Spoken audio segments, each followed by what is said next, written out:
Well, hello and welcome to a very special edition of the RaFFLe Report, a playoff edition of the RaFFLe Report, as we have completed the regular season as of last night, and I've got some exciting results for you to review along with me. But first off, let's remember our sponsor, Coke Zero. The best a man can get. So it was a really, really exciting season. I want to thank all the participants.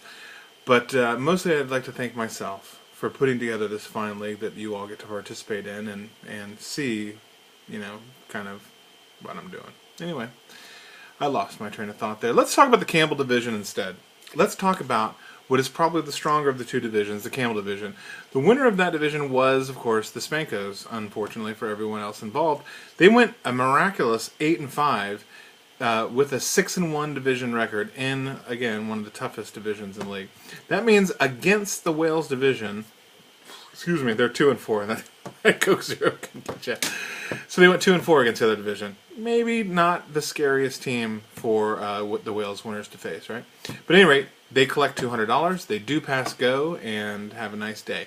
They'll have a bye next week. They're going to sit back and relax. But they're not completely on a bye next week, but more about that. That's what we call a teaser in the industry, ladies and gentlemen. Teaser. So, next up, second place, no ties.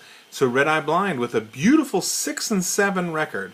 Not too many teams can say at 6-7 that they are playoff bound, but the Red Eye Blind can do that. 6-7, they were 4-3 in their division, which puts them at 2-4 as well against the Wales division. They're going to not get any money, and they get to play next week. So I'm not really sure what that got them, to be honest with you, except for the chance to potentially move on. But they're going to have to get place our third place finisher. Now, as you'll recall, despite the fact that the Squirrels, who are 5-7-1 and third in the division, we do go off of total points scored of the remaining teams. Now, if you can fast forward, or rewind rather, back to last year, you'll realize that we fucked the Squirrels the same exact way last year. So it's kind of become a tradition here at the RaFFLe. The Squirrels, sorry, you only had 1,127 points. Not bad, not bad. But the Hot Attack scored more at 1,129. Oh, I'm sorry, the Livid Llamas scored even more with 1,167. Congratulations to the lovable Livid Llamas. They are now your third place, or wild card, representative from the Campbell division, and they have the dubious honor of getting to play Red Eye Blind for a third time this year. The teams split their matchup earlier, and we'll see what happens this time. So next week, it's Llamas and Red Eye Blind, the first round of the playoffs for the Campbell division, the chance to go to the Campbell division championship. Also, just to mention, Dirty Birds, a fine season, came up just a little bit short at 5-8. There's always next year, I think, is the battle cry, official battle cry of the Dirty Bird. So that's your Campbell division. Let's look at the Wales division, right? We slip over to the Wales division, and we see that the darlings of this league, the Cinderella story, everyone's talking about them. In fact, I was at the grocery store, and someone asked me, can the Classified run the table? I said, God damn it, yes, they can. They can run this table. Will they run the table? That's why we play the games, right? So Classified finished off a beautiful season, 11-2, albeit in the weaker division, where they went 6-1. 6-1 means they went 5-1 against my division. So there's a little bit sketchy. Oh, and by the way, the Livid Llamas, sorry for the digress, I apologize, 4-3 in their division.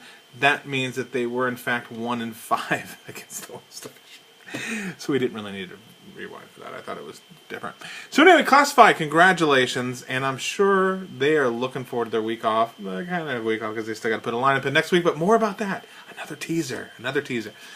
Second place, no ties. Big W's come in at 9-4, and as such are your second place winner, which carries a cash prize of 0, and they get to play next week. You know what? Go ahead. They get to host the game next week. I'm not sure what that gets them, but if they feel good about saying it, so be it. Now, the W's were 4-3 in their own division, which puts them at a mighty 5-1. They took care of the Campbell division when it came down to it.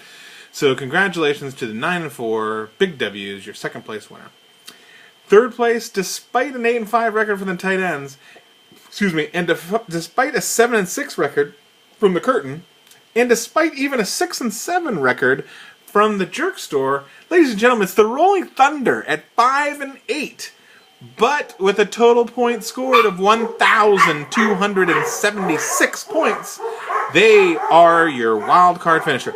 And isn't it exciting that someone chose to ring the doorbell while I'm recording this video so that you can hear what it's like whenever anyone makes a fucking sound at my house. So, congratulations to the Rolling Thunder. With their 5-8 record, they feel right at home against the Campbell division. They are your third place finisher with the 1,276 points. Now, they went 1-6 in their division, which means that against the other division, they're 4-2.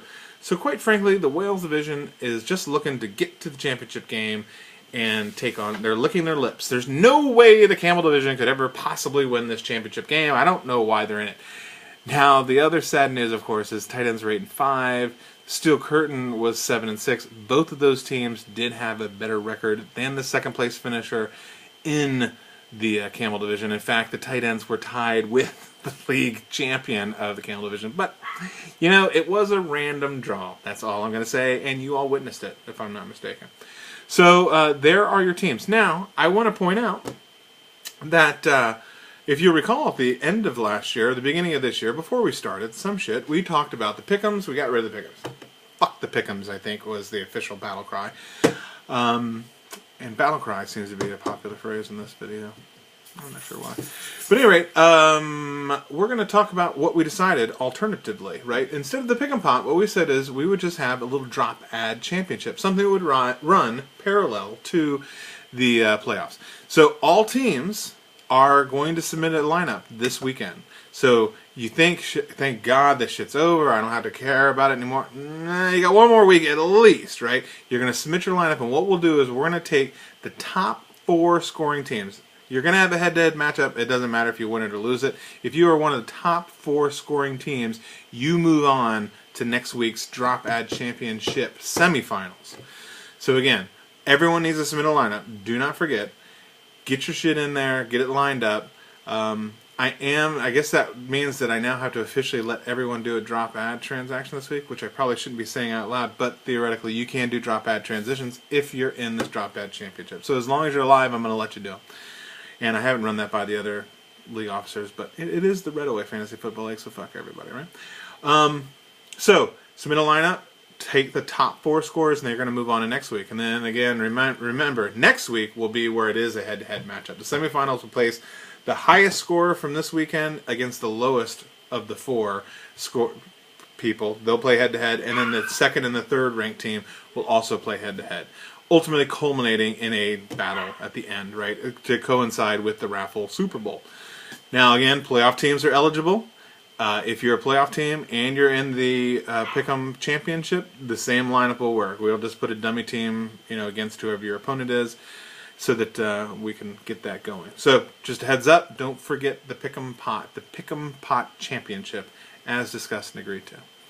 So again, a great big thank you to all of you that didn't make it, and I'm speaking to you, Jerk Store, you, Steel Curtain, you, Squirrels, you, Hot Attack, you, Dirty Birds, but really, who I'm really talking to is you, the tight ends, because I do feel like you're going to probably bitch and cry the most out of everybody because you had an 8-5 record, but were born into the wrong league. So, God bless you. I'll tell you what, I'm going to see you in about an hour and a half. You can buy me a beer if that'll make you feel any better. All right? So, kids, hey, get it together. Get it in there. God bless you, and good night.